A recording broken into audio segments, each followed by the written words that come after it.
आय हाय खुदा ने क्या हुस्न दिया है आपको। सुभान अल्लाह सुभान अल्लाह। वाह वाह क्या नूर है। अरे जिया बहादुर तारीफ करत हैं जहांगीर अपने बेगम साहिबा नूर जहां के एक लाइन गीत लगत बा। ई गीत हमरे काका बाबा के उम्र वाली बा। कैसे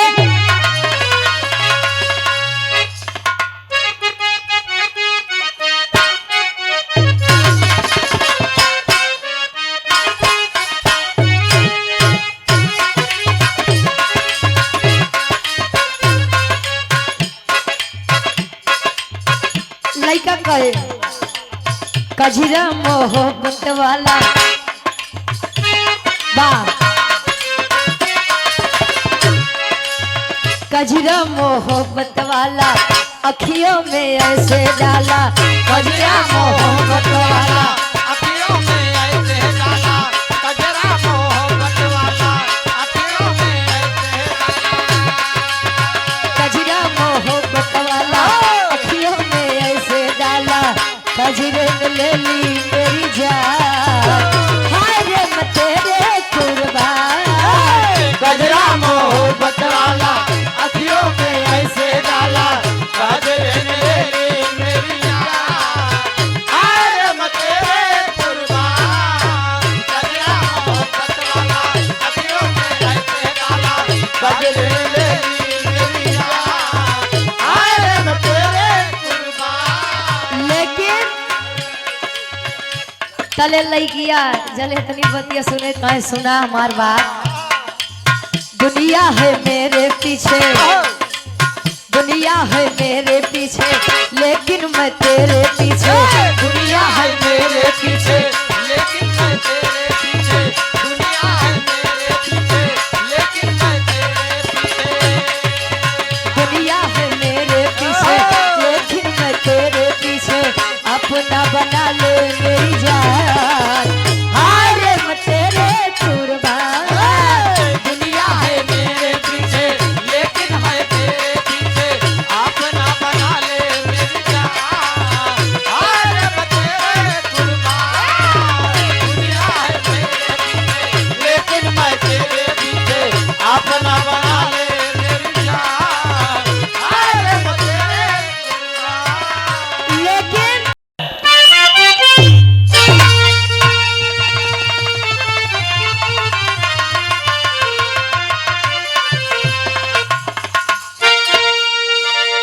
अब समरी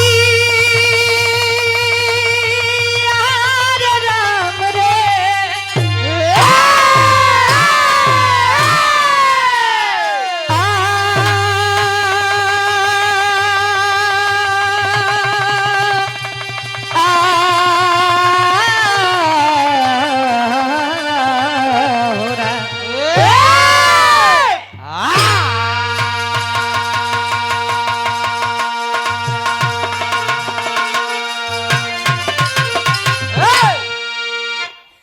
उन वीरन खातिर कवि जी 4 लाइन भूमिका के अंदर बहा देते हैं।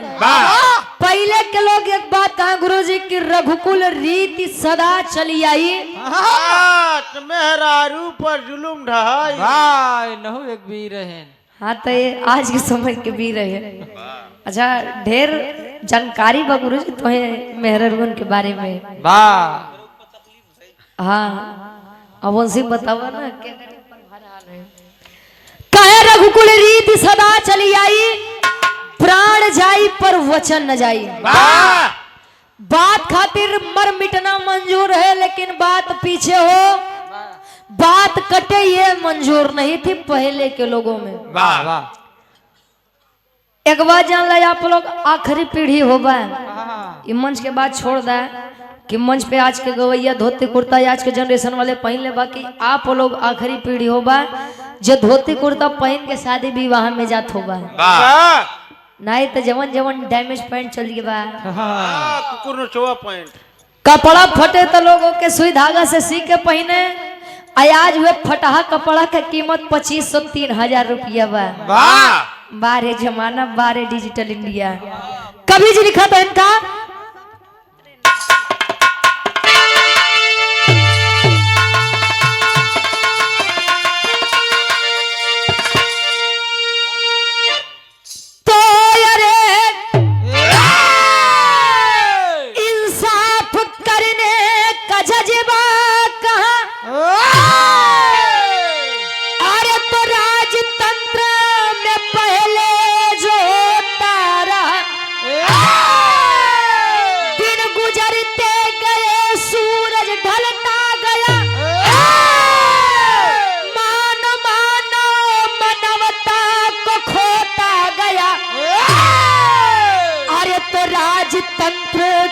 कहती मैं गाथा सुनो बादशाहों का जब भी जमाना रहा,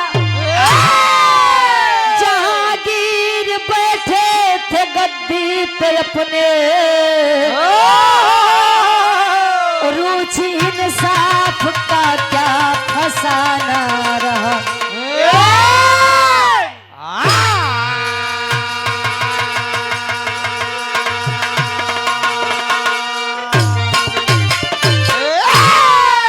अरे तो इंसाफ करने का जज्बा कहाँ, राजतंत्र में पहले जो होता रहा, दिन गुजरते गए सूरज ढलता गया, मानो मानो मानवता को खोता गया।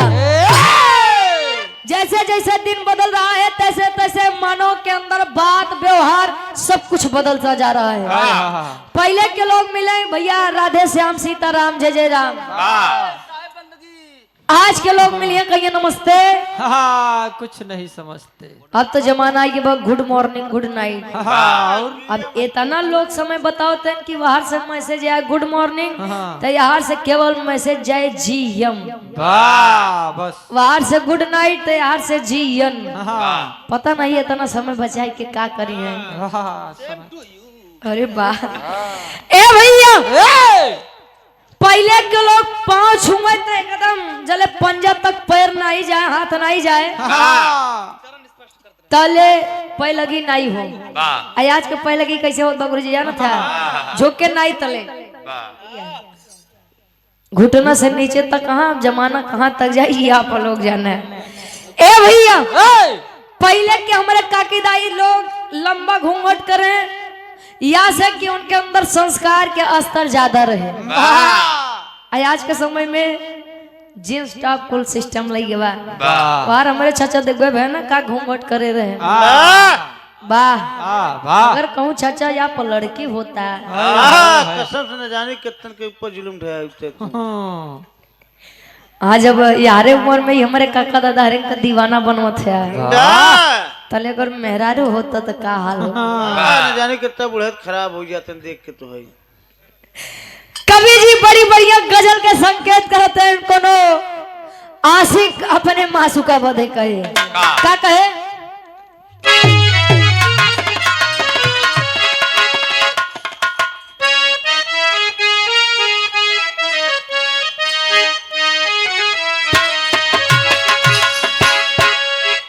अरे तुम मेरे बात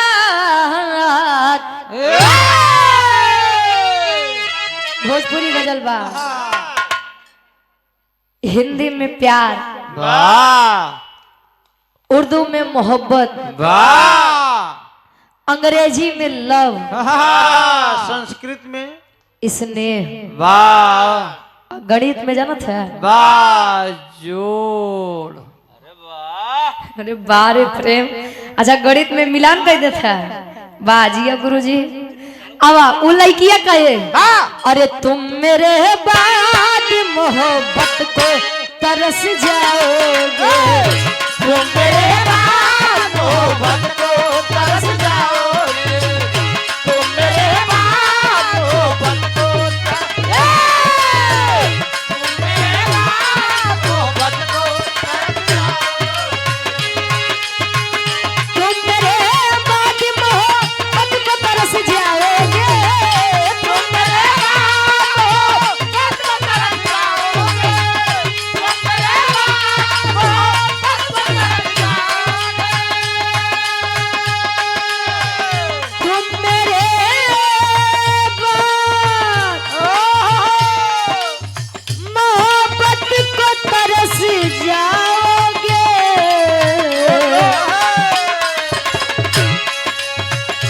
अजनबी शहर है, अजनबी शहर है, चाहत को तरस जाओगे, अजनबी शहर है, चाहत को तरस जाओगे, अजनबी शहर है, चाहत को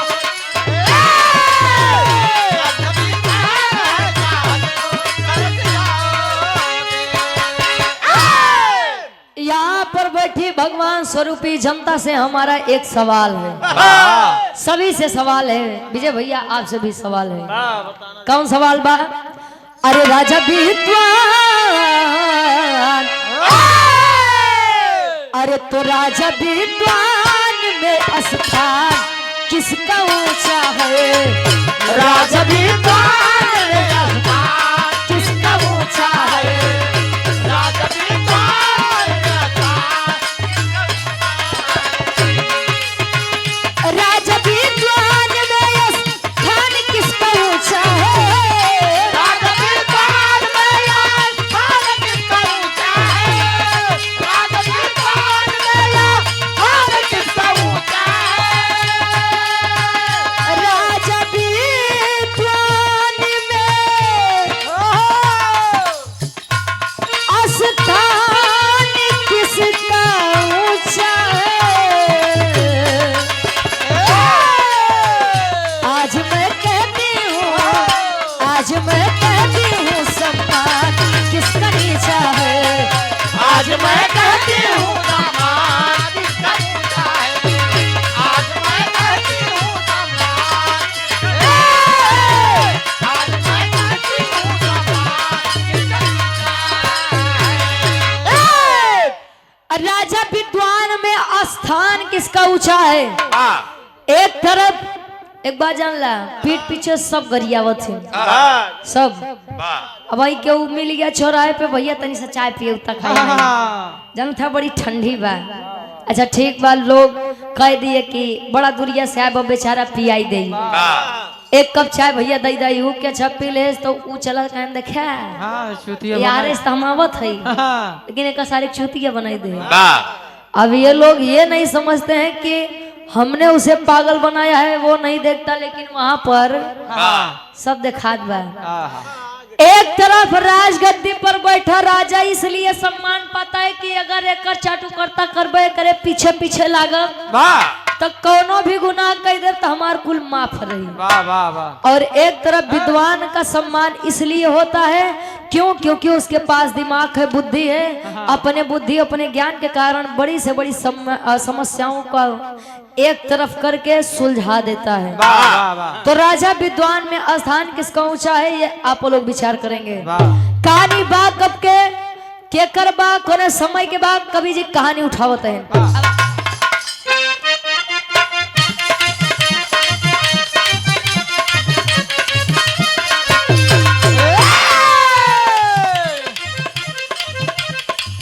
आगरा स्थित जहांगीर बादशाह है, आगरा वही आगरा जहाँ पर ताजमहल बड़ा है, जहाँ पेठा मिलता है। बारे पेठा हम कुछ बताई तो तू कुछ बताया है।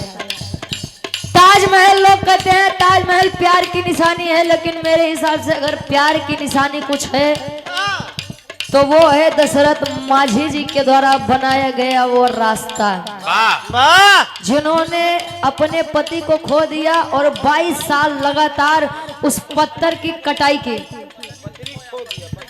पत्नी को खोया यार, हो गया चमड़ा के जवान बाजी ज्यादा बोला तो उससे गलती हो जाती है। पति ने अपनी पत्नी को खोया, ठीक बा। 22 साल लगातार पत्थर को काटा और वहां पर एक रास्ता बनाया है, और वो है प्रेम की निशानी। ये कैसा प्रेम की निशानी बाकी ताजमहल बनौते मान जेते ना मजदूर हाँ कुल बेचारे के हाथ है काट दे, पछतात हुई और बेचारे कि हम कहाँ फंस गए रहे। को बनाए सम्मानित आप गार्जियन जी राम रतन राजभर जी, कमेटी के अध्यक्ष साहब ये सुंदर माला और ये 500 रुपए का सम्मान है आशीर्वाद के चारी कहे। आगरा स्थित जहांगीर बादशाह रहे, बेगम नूर जहां का उनके दिल में चाह रहे।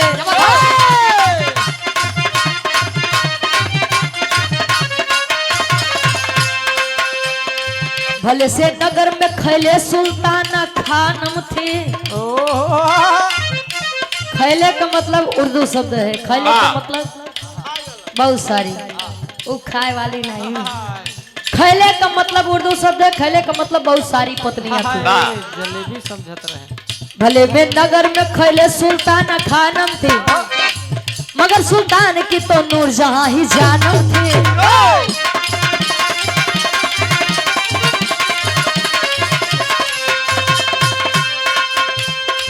बादशाह बेगम के विपुल अफसाने थे।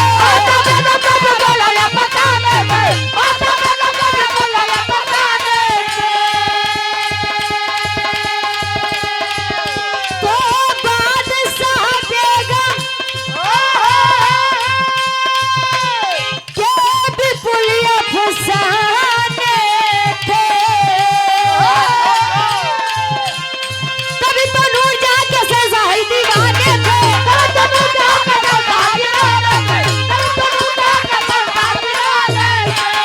अरे तो तभी तो नूरजहां के शहंशाही दीवाने थे।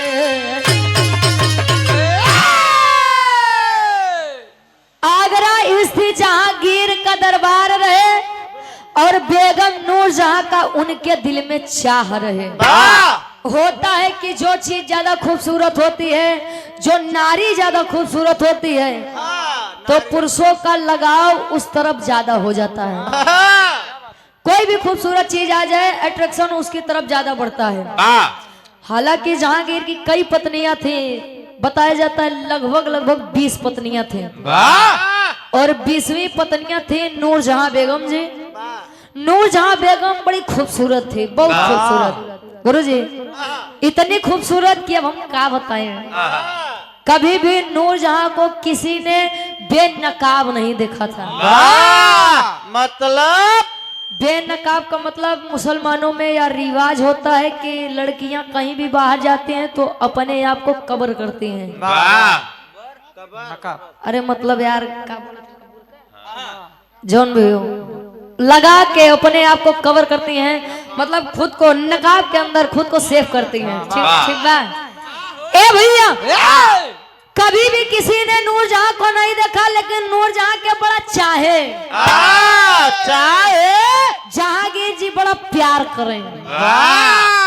एक दिन नूरजहां बेगम अपने कमरे के बाहर छत पे खड़ी हैं और बाहर का आनंद ले रही हैं। मौसम है आशिकाना। दिल कहीं से उनको ऐसे में ढूंढ ला। ए भैया, पीछे से नूरजहां को बेगम साहिबा को पकड़े हैं जहांगीर जी। पीछे से जब यकवारी में बने तले तारीफ करते हैं। आय हाय, खुदा ने क्या हुस्न दिया है आपको। सुभान अल्लाह, सुभान अल्लाह। वाह, क्या नूर है। अरे जिया बहादुर, तारीफ करते हैं जहांगीर अपने बेगम साहिबा नूरजहां के। एक लाइन गीत लगत बा, ई गीत हमरे काका बाबा के उम्र वाली बा। कैसे?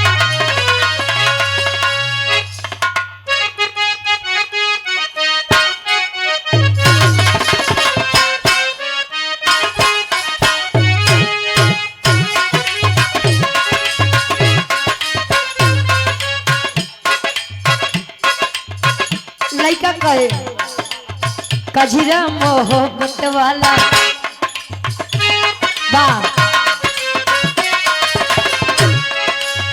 कजरा मोहब्बत वाला अखियों में ऐसे डाला।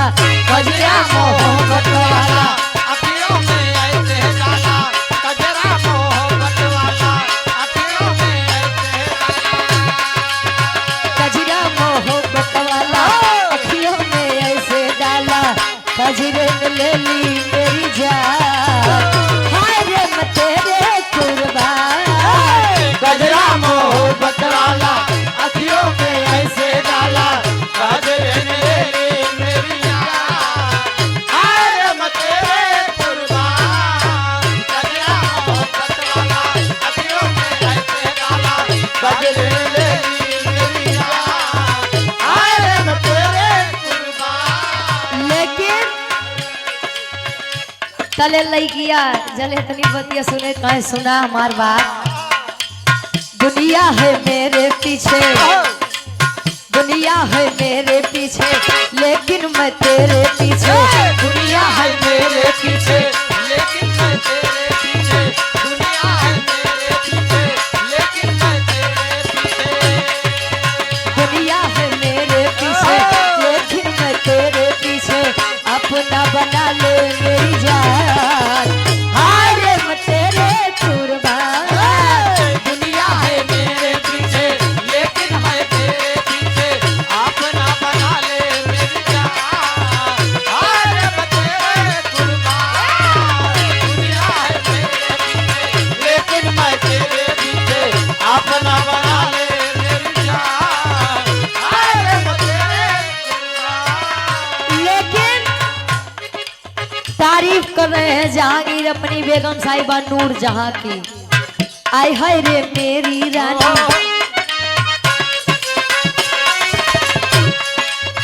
आय हाय रे मेरी रानी, गजबे बात तोहरी जवानी। आय हाय रे मेरी रानी, गजब बात तोहरी जवानी। आय हाय रे मेरी रानी, गजब बात तोहरी जवानी। आय हाय रे मेरी रानी, गजबे बात तोहरी जवानी। आम के फाकी जैसे यार, देखलू तारू की जलसा। आय हाय रे मेरी रानी, गजब बात तोहरी जवानी। आम के फाकी जैसे यार, देखलू तारू की जलसा। आय हाय रे मेरी रानी, गजब बात तोहरी जवानी। आम के फाकी जैसे यार, देखलू तारू की जलसा। क्या आंखें हैं आपकी, हाय हाय क्या गाल हैं आपके, क्या होठ है आपके। जैसे पूरा मधुशाला है आए जानम। राजा साहब कहे ये तने नहीं और सुना हमार बात। तारीफ पे तारीफ, तारीफ पे तारीफ करो तो है।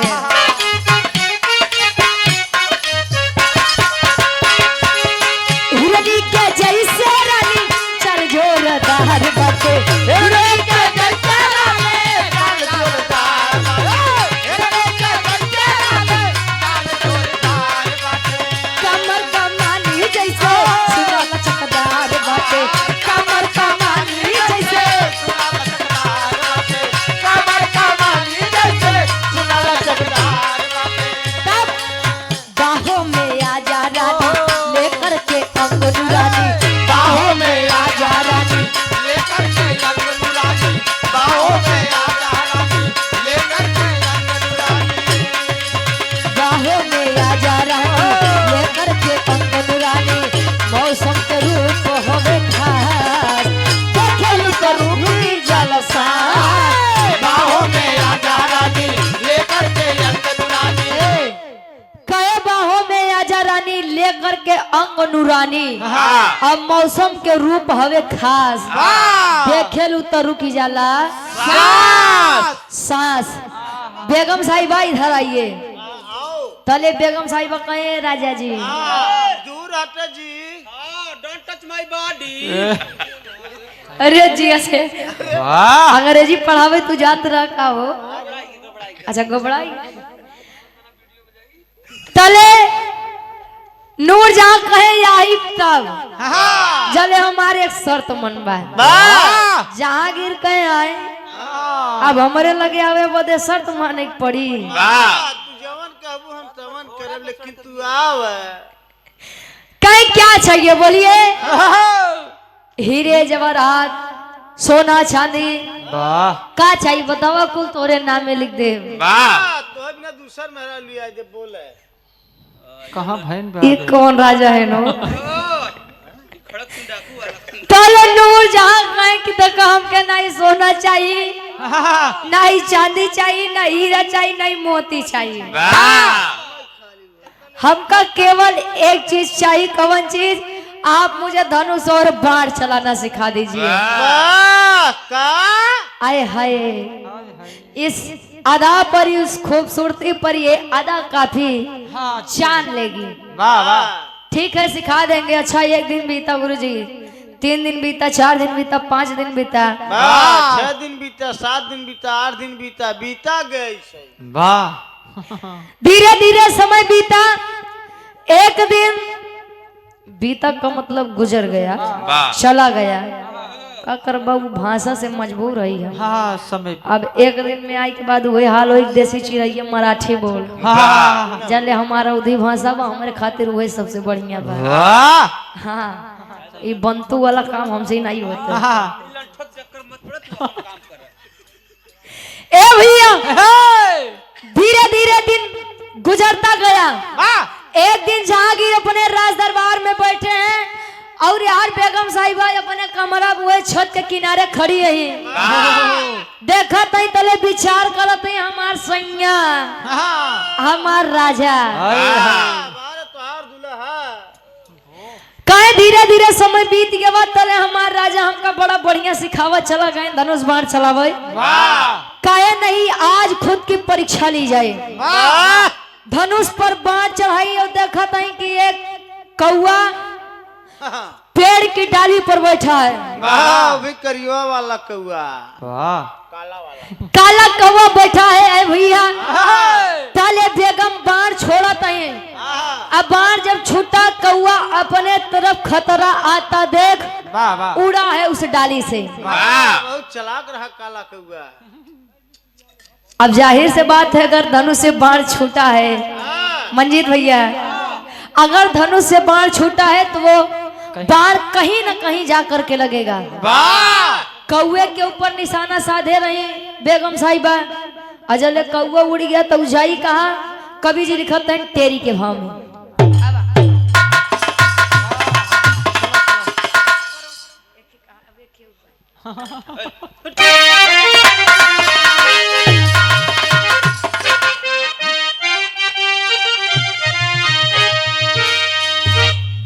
अरे तो अरमान सारा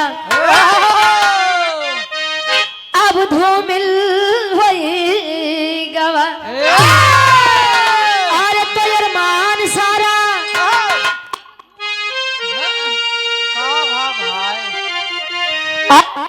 अरमान सारा अब धूमिल होई गवा। बेगम बाढ़ चलाई मरा एक इंसान।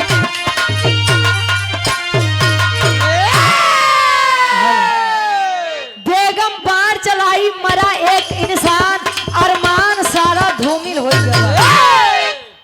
बाण जब छूटा पेड़ के नीचे एक तालाब है और तालाब के किनारे हिंदू धर्म के दो लोग, एक पति है और एक पत्नी है, यानी धोबिन जाति से बिलोंग करते दोनों लोग बैठे हैं कपड़ा धोने के लिए। आज के समय में तो मंजीत भैया वॉशिंग मशीन चलत बा, तले रेही से कपड़ा धोआए ना रेहो ना रही बा तो इसे धोबिये ना रही गए आ कितना जने तो सोचत है जले गधा गधाई दहेज में नहीं मिली तले बियाह है नहीं है। देखा परा है अगर गधा गधाई के जोड़ा मिले गोविंद भैया तो इनके करवाई दिया। बड़ा दिन से बेचारू कुमारा टहरत है। ए भैया हाँ हाँ बहुत जरूरी बा। बाढ़ आकर के उस धोबी के सीने पर लगता है। एक बात मैं बता दूं, चाहे लड़का हो चाहे लड़की हो, लेकिन अपने आंखों के सामने उस पसंदीदार शख्स को खोना मौत के बराबर होता है। एक पत्नी से उसकी हंसती खेलती दुनिया एक क्षण में उजड़ जाए तो उस पत्नी के ऊपर क्या बीतेगी ये आप लोग अपने ऊपर लेकर देखिएगा। दोनों लोग हंसी खुशी अपने काम में व्यस्त थे, लेकिन बेगम साहिबा की एक नादानी आज एक इंसान की जान ले बैठी। धोबिन रो रही है, अपनी पति की लाश के पास बैठी है और खुद से सवाल कर रही है कि आखिर क्या गलती थी तेरी, क्या गलती थी तेरे पति की जो उसे इस तरह तुझसे छीन लिया गया। धोबिन नजर दौड़ाई कि आखिर ये तीर आया कहां से। इशारा हुआ राज दरबार की तरफ से, जहां लोग सगे रिश्तों को नहीं पहचानते ठुकरा देते हैं, जहां लोग हिंदू धर्म हो करके भी हम सनातनी हैं, हम उच्च जात के हैं, हिंदू प्रधानमंत्री होने के बावजूद भी हमारा हिंदू समाज खतरे में है, तो क्यों ना मुसलमान को प्रधानमंत्री बना दिया जाए। वाह तले मुसलमान समाज खतरे में हो, हिंदू तो कम से कम सुरक्षित रही। जब हिंदू हो करके भी हमारा हिंदू समाज खतरे में है, तो क्या करे बदे राजगद्दी पे बैठा है। छोड़ दीजिए, हिंदू खुद का विकास करना जान जाएगा। सनातनी बताते हैं जो राम को लाए हैं हम उनको लाएंगे। अजले नियम में आएगी तो तेलिया सार के मुंह देखा तो दिमाग खराब हो, भोजन न मिली। यहाँ केहू केहू के नहीं भाई। ए भैया चलिए, वह हिंदू धर्म की लड़की, एक सुहागिन लड़की जो क्षण भर में ही विधवा बन गई, एक मुसलमान राजा के दरबार में पति की लाश बाहर पड़ी है और अंदर जाकर के आंखों में आंसू लेकर के मुसलमान बादशाह जहांगीर के सामने रोक के एक बात कहे। क्या कहे गुरुजी? विरह के आखिरी गीत और बात।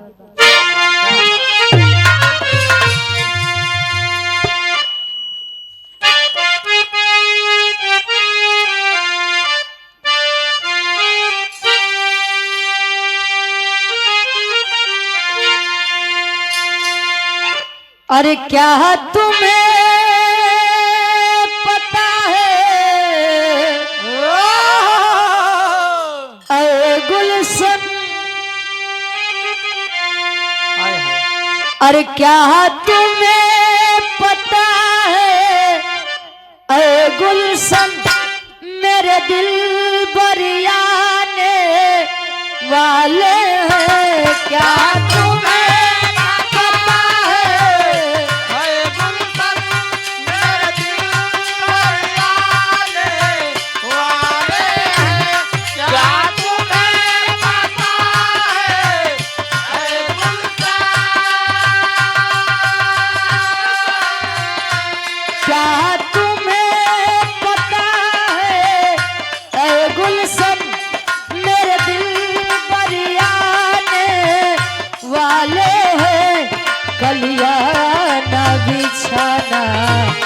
राहों में कलियाना बिछाना, राहों में हम दिल को बिछाने वाले हैं।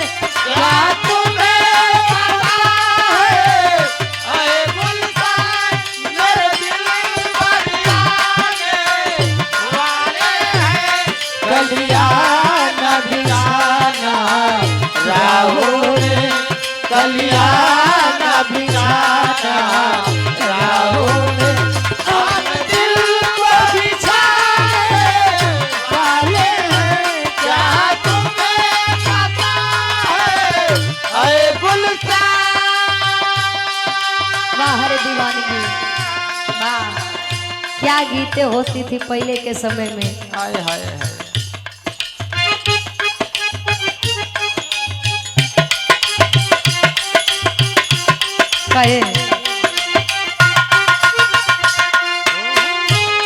ये पहली बार का मिलना भी कितना पागल कर देता है। कुछ कुछ होता है सांसों में पर ना जाने क्यों होता है।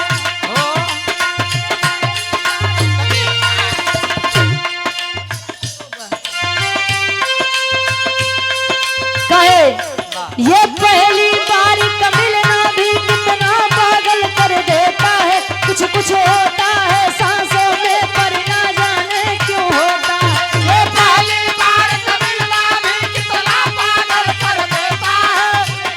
होता है सांसों में पर ना जाने क्यों होता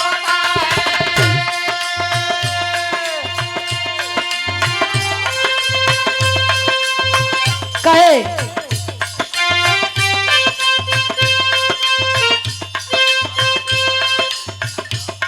बाहों में भर के,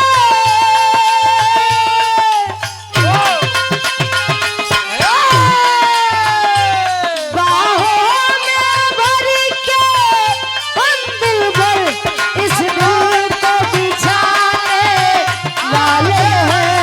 कलियाना बिछाना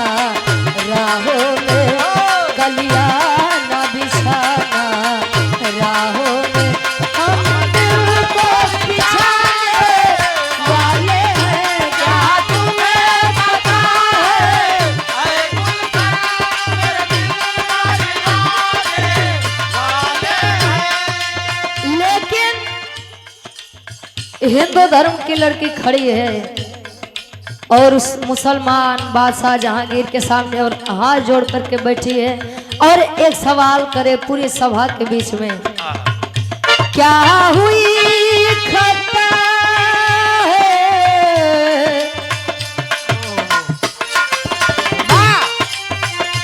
क्या हुई खता है, अरे राजन अब मेरा कौन सहारा है।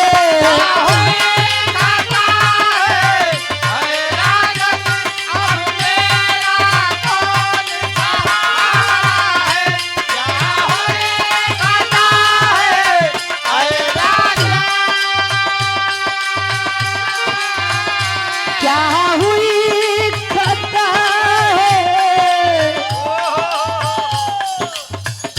ऐसा अब मेरा कौन सारा है, मैं दीन दुखी हूँ खुद राजन, मैं दीन दुखी हूँ खुद राजन, मेरे पिया के बेगम ने मारा है, क्या है खता है,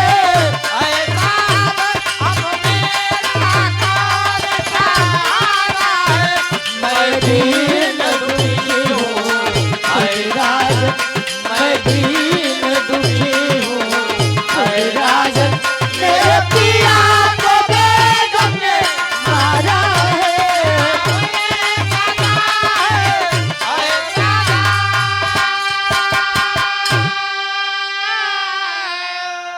खड़ी है पूरी सभा एकदम शांत है। रो के एक बात कही है, राजा साहब क्या गलती थी मेरी, क्या गलती थी मेरे उस पति की जो मेरी हंसती खेलती दुनिया को उजाड़ लिया गया, क्या गलती थी। हम तो अपने काम में मस्त थे, अपनी छोटी सी दुनिया में मस्त थे, लेकिन अचानक से मेरे पति को मुझसे छीन लिया गया। किसके सहारे इस जालिम भरी दुनिया में मैं जीवन व्यतीत करूंगी। राजा साहब खड़े हुए, बोल लड़की किसने किया तेरे साथ ऐसा, नाम बता। कहे कि नाम बता दो तो क्या आप उसे सजा और मुझे इंसाफ देंगे। अरे अब तो तू हमारे ऊपर सवाल खड़ा कर रही है, बोल किसने किया। कहे कि मेरे पति को मुझसे छीनने वाला, मेरे पति को मुझसे छीनने वाली कोई और नहीं बल्कि आपकी बेगम साहिबा नूरजहां बेगम है। राजा खड़े हो गए, कहे कि ये लड़की, लड़की तू जानती भी है कि तू किसके बारे में बोल रही है, क्या सबूत है तेरे पास कि तेरे पति को मेरी पत्नी मेरी बेगम साहिबा नूरजहां ने मारा है। लड़की यहाँ से लाग, अच्छा तो अब सबूत मांग रहे हैं आप मुझसे, इसलिए सबूत मांग रहे हैं क्योंकि यह गुनाह आपकी पत्नी से हुआ है और इस गुनाह का शिकार, इस गुनाह का शिकार मेरा निर्दोष पति हुआ है। इसलिए आप मुझसे गुनाह और इस गुनाह का सबूत मांग रहे हैं। खुद को राजा कहते हैं, हाँ कहता हूँ। न्यायाधीश कहते हैं खुद को, हाँ कहता हूँ। ठीक है, आप सबूत मांगते हैं तो मैं सबूत लेके आऊंगी आपके पास, लेकिन जिगरा रखिएगा इंसाफ करने का। गई है दौड़ती दौड़ती अपने पति की लाश के पास, सीने से बाण निकाल के आती है और राज्यसभा के बीच में रख देती है। लीजिए साहब, अभी कोई सबूत बाकी है। राजा साहब जान गए कि ओहो, बेगम साहिबा को जिद थी धनुष बाण सीखना है और आज मैं उनके पास था नहीं और गलती से यह गुनाह हो गया। तो मैं एक बात बता दूं, गुनाह चाहे जान के हो चाहे गलती से हो, लेकिन वो गुनाह होता है। उनकी इस छोटी सी गलती ने किसी की हंसती खेलती दुनिया उजाड़ ली। पहले के लोग एक बात कहा करते थे साहब कि पति को परमेश्वर का स्वरूप कहा जाता है। क्यों कहा जाता है? यह बात सत्य है, क्योंकि अगर पति चाहे तो पत्नी की इज्जत ससुराल में एक रानी की तरह होती है। हाय हाय हाय। ससुराल में पत्नी की क्या इज्जत होगी, कौन क्या बेइज्जती करेगा, ये केवल और केवल उसके पति के ऊपर निर्भर करती है। YouTube के माध्यम से हमारे बड़े भाई लोग भी बैठे हैं, एक बात मेरी सुन लीजिए कि एक पिता अपनी बेटी को बहुत प्यार से पालता है। जिस समय वह अपनी बेटी की विदाई करता है उस समय उसके ऊपर क्या बीतती है, ये बात आपको तब पता चलेगी जब आप खुद एक बेटी के बाप होंगे। घर पर जाने के बाद पता चले कि बेटी मेरी बड़ी सुखी है, तले जीवन सुखमय हो जाता है। और उस तरफ से फोन आता है कि पापा दहेज तो आपने दे दिया मुंह मांगा, लेकिन शायद आप मेरी खुशी नहीं खरीद पाए। तो पिता के लिए सबसे कष्टदायी यही समय होता है कि जब उसकी बेटी कहती है कि मैं यहाँ पर खुश नहीं हूँ। कही है वह लड़की कि मुझे मेरा पति लौटा दीजिए, मुझे आप लोगों से कुछ नहीं चाहिए। अरे पगली है, तू कैसी बात कर रही है, यह जीवन का सत्य है, आया है सो जाएगा, राजा रो फकीर। कोई विमान पे चढ़ चला, कोई बंधा जात जंजीर। और तो तेरा पति इस दुनिया में कभी नहीं आएगा, तो मुझे इंसाफ दीजिए, इंसाफ भी तुझे मिलेगा। कैसा इंसाफ है? पूरे राज्यसभा के अंदर पापड़ के भाव लगत बा।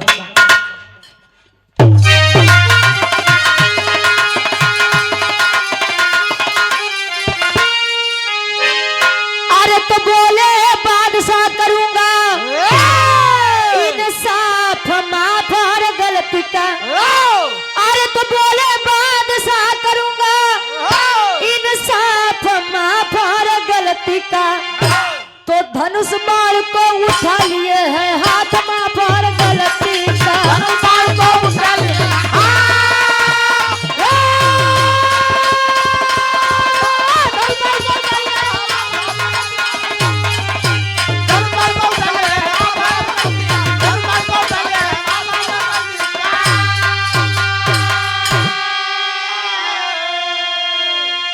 बेगम को बोले बादशाह आओ बेनकाब हो तो आपके कर्मों का आ जाई होगा हो हिसाब हो। अरे सुन के सभा गई है, अरे सुन के सजा सभा गई है, अब काप माफ और गलती का। तो धनुष बाण को उठा लिए हैं हाथ माफ और गलती का। ऐलान कर दिए राज्यसभा में।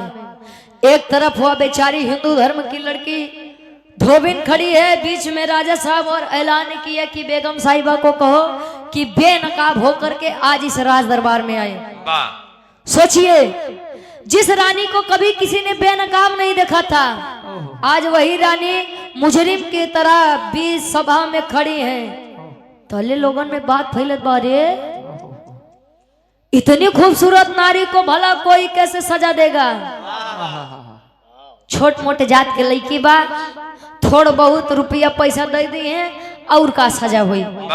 तले राजा साहब खड़ा हो गए कि बेगम साहिबा गुनाह इतना हो चाहे इतना हो, छोटा हो चाहे बड़ा हो, लेकिन गुनाह गुनाह होता है। और आपके इस छोटी सी लापरवाही की वजह से किसी की हंसती खेलती दुनिया खराब हो गई।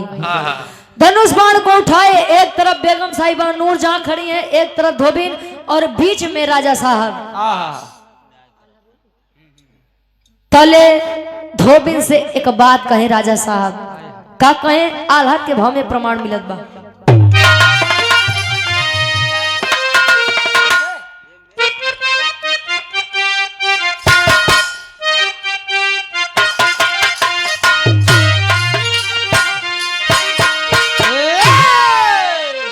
बादशाह धोबिन को था माए धन बनवा बाबू,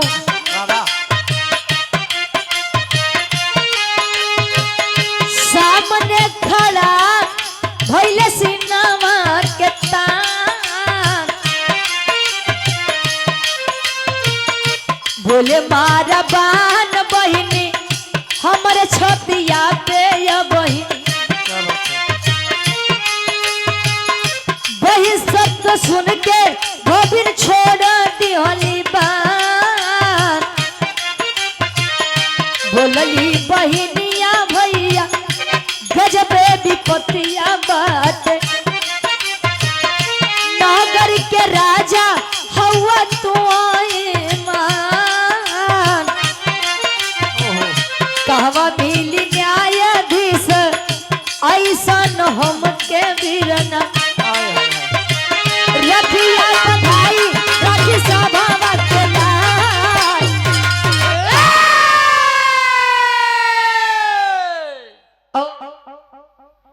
हृदय के गार्जियन जी सम्मानित आप राम प्रवेश यादव जी आधे डी हम मऊ से 100 रुपया आशीर्वाद के चाह रही ए भैया राजा साहब ऐलान कर दिया कि देख बहन आजले धोबिनिया बहन शब्द सुनत बात तले देखत बारे मेरी औकात तो इनके सामने खड़े होने की नहीं है और इन्होंने मुझे बहन शब्द से नवाज दिया।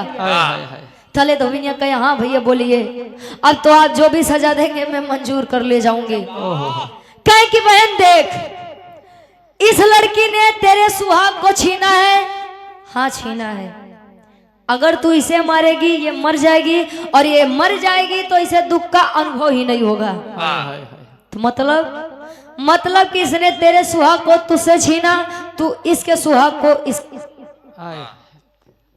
मतलब इसके सुहाग का मतलब मुझे आपको मारना होगा। कहे कि हाँ मुझे मारना होगा बहन और तू मार। इसे भी तो पता चले कि हमारे अपने जब हमसे हमेशा हमेशा के लिए अलग होते हैं तो क्या बीतती है हमारे ऊपर। तले धोबिन धनुष बाण छोड़ के अपने पति के लाश के तरफ जात बा। फिर से आवाज गए बहन आखिर तूने मुझे मारा क्यों नहीं। थले धोबिन कहे भैया मैं मान गई कि आप जैसा न्यायाधीश ना ही कभी था ना है और ना ही कभी जीवन में होगा। मैं इसके पति को तो मार सकती हूँ लेकिन मैं अपने भाई को कैसे मार सकती हूँ। मेरी क्षमता मेरी औकात तो आपके बराबरी तक नहीं है नजर उठा के देखने तक नहीं है। फिर भी आपने मुझे बहन शब्द कह करके अपने बराबरी का अधिकार दिया। अब मुझसे इतनी बड़ी गुस्ताखी नहीं हो सकती। मैंने अपने पति को तो खो दिया मैं अपने भाई को नहीं खोना चाहती। मेरे भाई आप महान हैं और मुझे न्याय भी मिल गया। मैं अपने पति की यादों के सहारे अपनी पूरी जिंदगी बिता ले जाऊंगी। धोबिन जले अपने पति के लाश के तरफ जात बा। तले फिर से जहांगीर एक आवाज देते हैं। कौन आवाज आखिरी भाव खड़ी के भाव में कवि जी लिखते हैं।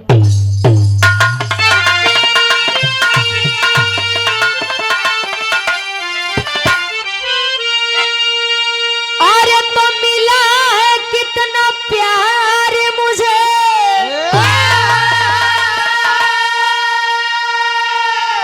अब तुझसे बहना।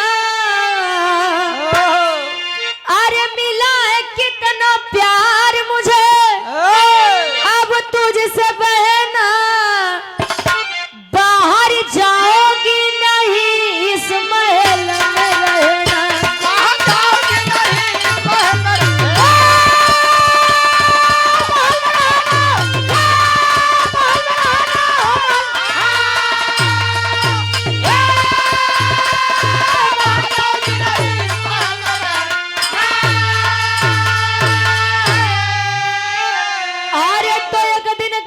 अर्थी को देकर कर्ज मैं चुकाऊंगा तो भाई होने का फर्ज बहन मैं निभाऊंगा।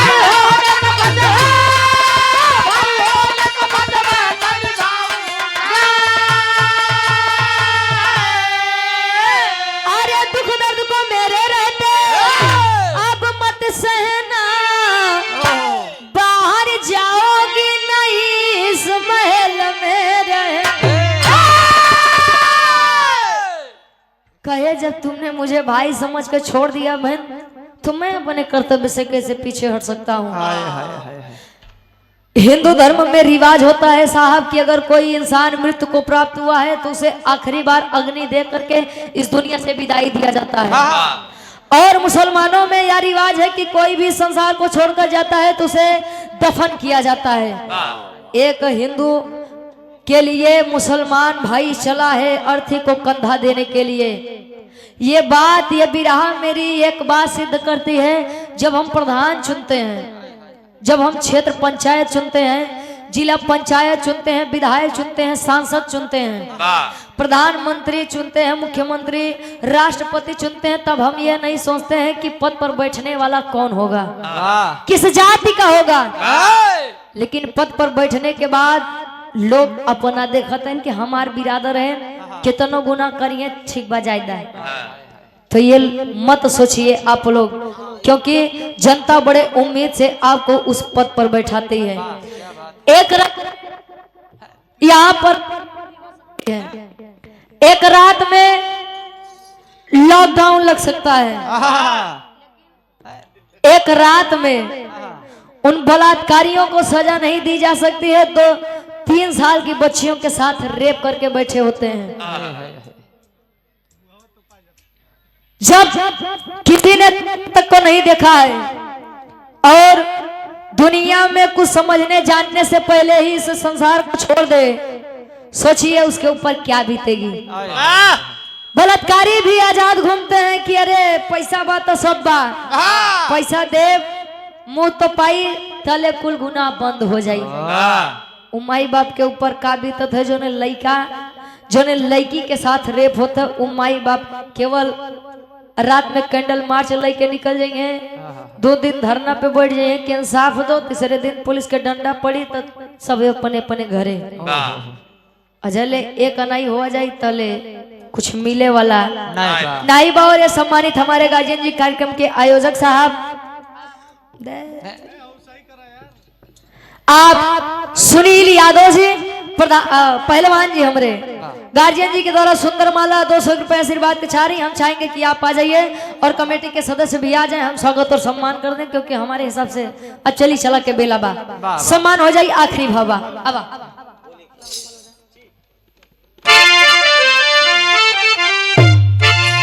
गुरु बिहारी गुरु गणेश गुरु रामलाल मुर्बाद का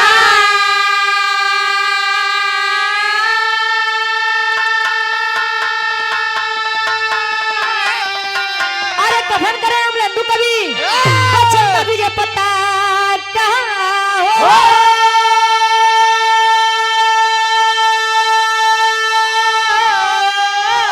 अरे तो अरमान सारा अब धूमिल हो गया, गावे रुचि यादव यम लंदू जी के साथ, अरमान सारा धूमिल हो गया।